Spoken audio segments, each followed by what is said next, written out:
নমস্কার, আমি মায়া দাস। সকলকে শুভেচ্ছা জানাচ্ছি। তো দেখো, এটা হলো আলু সিদ্ধ। এটা আলু সিদ্ধ দেখতে পাচ্ছ। তো আলু সিদ্ধ দিয়ে আমি আলুর পরোটা করব। তো দেখো, আমি আটা মেখে রেখেছি, আধ ঘন্টা হবে মেখে আমি লেচি করে রেখেছি। তো আমি পরোটার সঙ্গে কি কি দেবো তোমাদেরকে আমি দেখাচ্ছি। তো এখানে আদা কুচি, রসুন কুচি, স্বাদ মতো নুন আর লঙ্কা কুচি এখানে দিয়ে দেওয়া হলো। তো দেখো, এখানে পেঁয়াজ জিরি করে কেটে রেখেছি, ধনে পাতা কুচি। তো এখানে সব দিয়ে একসঙ্গে মিশিয়ে আমি ভালো করে মাখবো।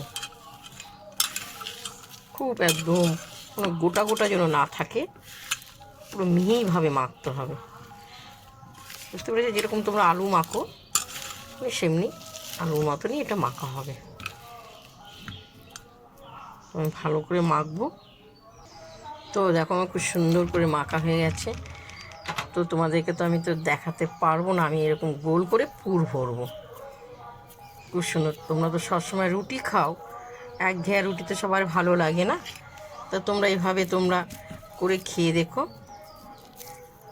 এই দেখো, এরকম লেচি করে এর ভেতরে আমি দিয়ে দেওয়া হলো। দিয়ে আমি যেরকম পুর ভরা হয় আমি এক এক করে সব ভরে তোমাদেরকে আমি দেখাবো। তো দেখো, সব পুর ভরা হয়ে গেছে, এটুকুই আছে।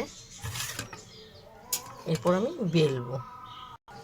তো দেখো, আমি এই আটা আছে, আটা দিয়ে আমি আস্তে আস্তে বেলবো।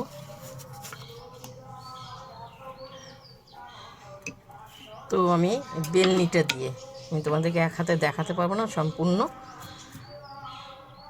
তো দেখো, বেলাটা হয়ে গেছে। এরপর আমার তাদেরকে তেল দেওয়া হলো।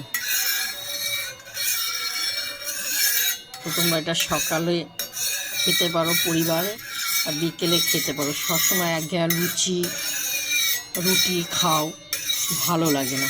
এটা খেয়ে দেখবেন, অপূর্ব লাগবে খেতে। তো দেখো, আমি এক এক করে চাটুতে আমি দেবো।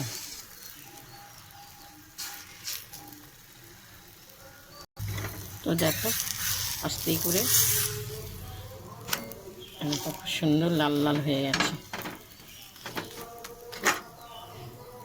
তো আর একটা বেলেছি, আর এগুলো এক এক করে তোমাদেরকে সব আমি দেখাবো। তো দেখো, আমার এটা হয়ে গেছে, দেখতে কত সুন্দর হয়েছে। তো আমি এটা থালায় রাখবো।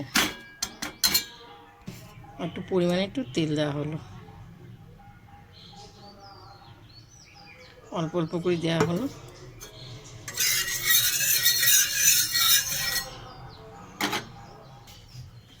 এটাও আমি এক এক করে ছাড়বো।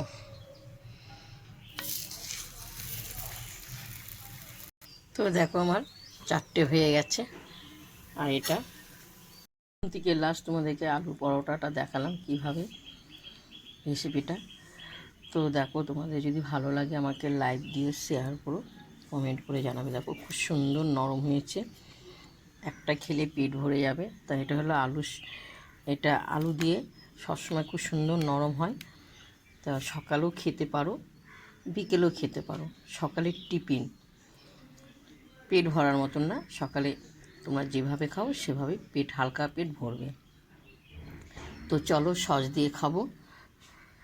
তোমাদের ভালো লাগলে আমাকে লাইক দিও, শেয়ার করো, কমেন্ট করে জানাবে।